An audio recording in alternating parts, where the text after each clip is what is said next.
Not the smell of smoke from a cozy fireplace, nor the acrid sting of a house fire, but something far more primal and unnerving, a deep, subterranean reek of sulfur, a hot, metallic exhale from the very earth. Imagine a small, working-class American town nestled in the rolling, anthracite-rich hills of Pennsylvania. In the early 1960s, Centralia was a quiet, typical borough, a place where everyone knew their neighbors, kids played in the streets, and the local economy pulsed with the steady, familiar rhythm of coal mining. This was the heart of the coal region, a landscape etched with the history of boom, bust, and the relentless, dangerous pursuit of black diamonds that fueled a nation. Centralia had seen its golden age, a peak population near 3,000, bustling businesses, 5 churches, and a legacy stretching back to its founding by mining engineer Alexander Ray in the 1860s. But by 1962, many of the rich veins of coal beneath its streets were abandoned, a labyrinthine, unmapped void left behind by generations of miners. These abandoned tunnels would become the silent, accidental fuel depot for a catastrophe unlike any other in American history. The day the earth caught fire.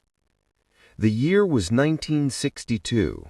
As Memorial Day approached, the Centralia Borough Council faced a common local problem: how to clean up the town dump, an old strip mine pit situated next to the Oddfellows Cemetery.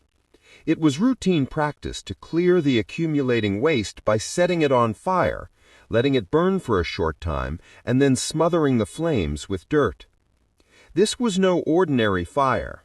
The blaze, instead of dying, had sunk its teeth into the purest, most plentiful source of fuel it could find: a massive, interconnected seam of anthracite coal, a fuel so dense it burns hotter and longer than any other. The fire had gone underground. A smoldering summer and growing disbelief. For the first few weeks, the problem seemed manageable. Smoke would mysteriously appear, only to be chased and quenched by firefighters. Residents complained of an unsettling smell, an unseen combustion that permeated the air. The town council tried to smother the blaze by pumping water into the hole. They tried to packing the mines with non-combustible material.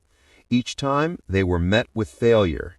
The fire was not a single, contained blaze, but it was a slow, relentless predator moving through the empty, air-filled caverns beneath the town. By 1963, the state and federal governments began to intervene, launching costly and complicated campaigns to extinguish the blaze. Their proposed solutions were straight out of a disaster movie. Dig and douse, digging huge trenches to isolate the burning section and flooding the area.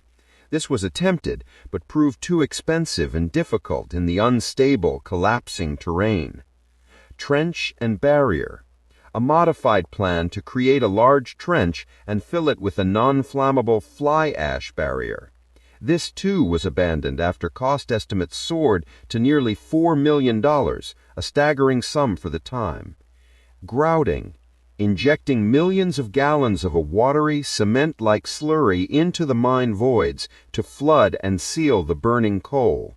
This was partially completed, but the sheer size and complexity of the mine network made it impossible to completely isolate the fire. For years, the people of Centralia lived with a strange, creeping normalcy. They were told the fire was under control or that the $7 million already spent was enough. Yet subtle signs of the inferno beneath their feet began to escalate from nuisance to profound danger. The unseen enemy rises, toxic gases and sinkholes. By the late 1970s, the fire had grown too large, too hot, and too close to ignore. The first major alarm for the nation came in 1979, not from a government report, but from Mayor John Coddington, who owned the local gas station. Checking his underground fuel tanks one morning, he lowered the dipstick, only to find it unnervingly hot. He took a thermometer reading, 172 degrees Fahrenheit, or 78 degrees Celsius. The heat radiating from the ground was enough to cook the gasoline in his own tanks. Then came the frightening environmental warnings. Deadly levels of carbon monoxide and other toxic gases began to vent from cracks in the ground, poisoning basements and homes. Vegetation in the cemetery and surrounding woods turned brown and died in midsummer, scorched by the intense heat rising from the coal seams. Plumes of dense, white, sulfurous steam rose from deep fissures in the earth, especially after a rain or a cold snap, creating an eerie, almost mythological landscape. But the most terrifying moment came on Valentine's Day, 1981. Todd Domboski, a 12-year-old resident, was playing in his grandmother's backyard when the earth suddenly betrayed him. A sinkhole, 4 feet wide and smoking, instantly opened beneath his feet. Todd fell over 10 feet before he was able to instinctively grab onto an exposed tree root. He hung suspended over a dark, scorching abyss that was later estimated to be 150 feet deep and full of lethal carbon monoxide. His cousin, Eric Wolfgang, arrived moments later and pulled the terrified boy to safety. The incident was a turning point. A child had nearly been swallowed by the town. The sinkhole and the poisonous steam were undeniable proof that the federal government's efforts had failed. The fire was not just burning a coal seam, it was slowly, powerfully destroying the land on which Centralia sat. The evacuation and the bitter divide. Todd's close call finally triggered a desperate last resort action. In 1983, the U.S. Congress, with a near unanimous vote, appropriated $42 million, a colossal sum, to fund the relocation of the residents of Centralia. The decision, however, shattered the community. The town split into 2 bitter, entrenched camps. The pro-relocation group. These were the people who had lost their properties to sinkholes, whose homes were filled with lethal gases, or who lived in constant fear for their children's safety. They saw the money as a lifeline and the only rational choice. The stay-puts, or the Centralians, this group, smaller but fiercely dedicated, refused to leave. They passionately argued that the fire was being exaggerated by the government and media. They believed the relocation was a land grab by the state, or that their homes were safe enough. For them, Centralia was more than houses and roads. It was their history, their social fabric, their entire identity. The relocation began a painful process of slow-motion destruction. Neighbors moved out, and their houses were immediately demolished to prevent squatting and future legal liability. Street after street turned into empty lots overgrown with weeds, a haunting grid of driveways leading to nowhere. The fire, meanwhile, continued its silent march, consuming an estimated 25 acres of coal a year. The ghost town that refused to die.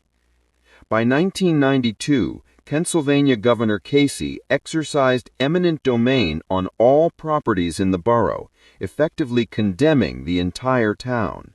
The Postal Service revoked Centralia's zip code in 2002. Yet a handful of tenacious stay-puts held on. They fought the government in court, a long, emotionally draining legal battle to keep the deeds to their homes. In 2013, a settlement was finally reached. The remaining residents, less than 10 people, were allowed to live out their lives in their homes, becoming the de facto last inhabitants of a legally condemned town. Upon their deaths, the state will claim the properties. Today, Centralia is one of the most remarkable and unnerving places in America. The vast majority of the borough is an empty, silent stretch of concrete foundations and tall grass, punctuated only by a few defiant homes and the beautiful, untouched Assumption of the Blessed Virgin Mary Ukrainian Greek Catholic Church, which sits on a tract of land outside the fire's predicted path.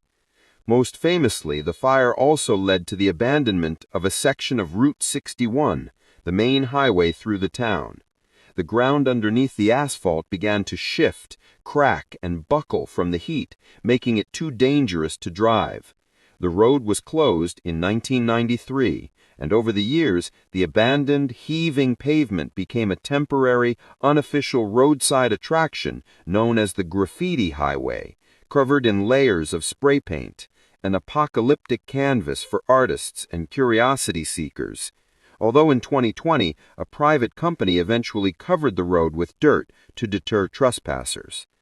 The Unstoppable Inferno. The Centralia mine fire is an astounding historical